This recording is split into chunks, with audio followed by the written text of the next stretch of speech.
Miss Moneyworks here. So today I want to talk about making your money work for you, because you work hard for your money and your money needs to have a job too. One of my favorite songs as a child was Irene Cara. She works hard for the money on Flashdance.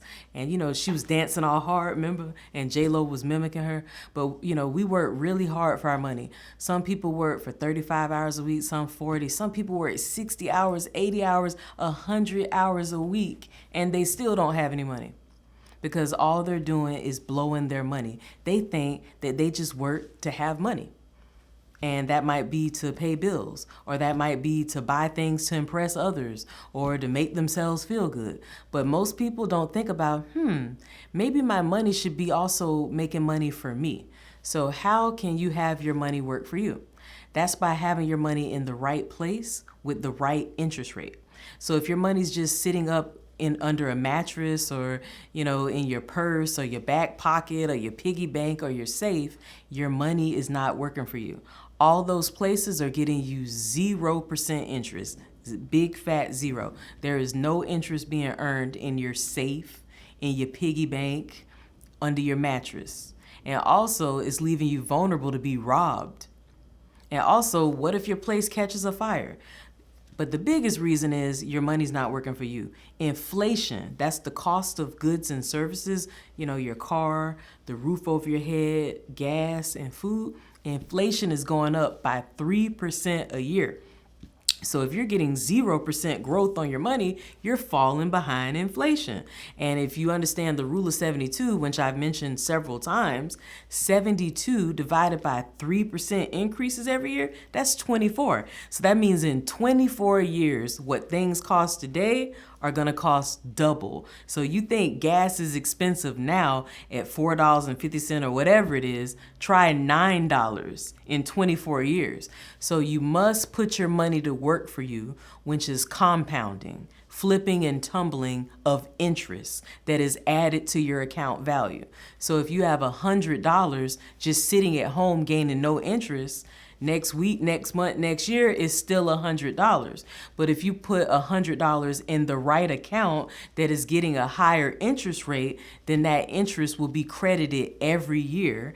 And then it also will start compounding. So your interest will be earning interest on top of interest. So that's how you make money work for you. That's actually one way for your money to work for you, to invest your money. But you want to make sure that you're investing your money in something that is backed by the government. So something that has either FDIC or SIPC. So you definitely want something like that. That way your money is insured up to $250,000 or up to $500,000 should that bank or financial institution go under. But if the money's at home, there is no insurance on it. It just goes up in flames. And if someone robs you, then, the money's just gone. So definitely you have to have your money working for you, having a better interest rate than the bank. If your money's just sitting in the bank, it's not gaining much interest. The average interest rate right now in the bank is 0.06%. And there's some banks that give you a 0.01% or a 0.03% interest rate. So having those 0.1% of interest rates means your money's not doubling for thousands of years. So your money's being lazy. It's not working for you. You need to put your money to work, where you're getting 1%, 2%, 6%, 9%, 12%, 15%, 140%. So you need to get with a financial advisor. The financial advisor can open up a whole new world of different types of high interest accounts so that your money can be flipping and tumbling every 6 years, every 9 years, every 12 years, versus never sitting under your mattress or in your safe or in your piggy bank and even in the bank. Okay, so those are some ways that your money can be working for you. Also, when you own your own business, you have other people working for you, which brings you more revenue, and that's money working for you. So money can be working for you either by investing in the right accounts or by having people work for you. And when I say invest, it doesn't necessarily mean, buying a stock or buying crypto or anything.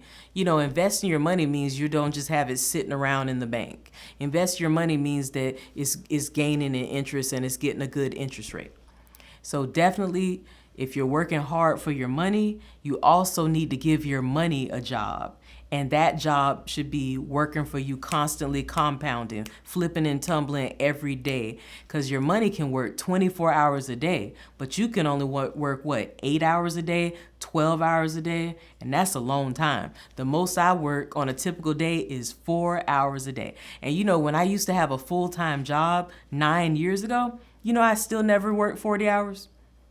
It's been rare in my life that I've ever worked 40 hours. So if you're listening to me and you're working 40 hours, 60 hours, 80 hours, 100 hours a week, you got to ask yourself, is your money working for you? Because at some point, your money's got to do its job because you lost your job, or because you're disabled and can't work anymore, or you just older and it's time for you to retire. Well, if you respected your money and your money was working for you, then at that point, it's time for your money to take care of you. So you now have the money, you now have the nest egg, now that you're disabled and can't work anymore, to continue on with your lifestyle. Or once you retire at 50 or 60 or 70, you've got the money that's been working for you, flipping and tumbling and compounding, so that you have that big nest egg to take care of you for decades to come, okay? So you working hard for the money, but make sure that your money's working for you. And get with a trusted financial advisor that you know, that you like, that you trust, and hopefully that's me. I would love to hear from you and help you out, okay? So I'm Tanisha Lafayette, and I look forward to hearing from you.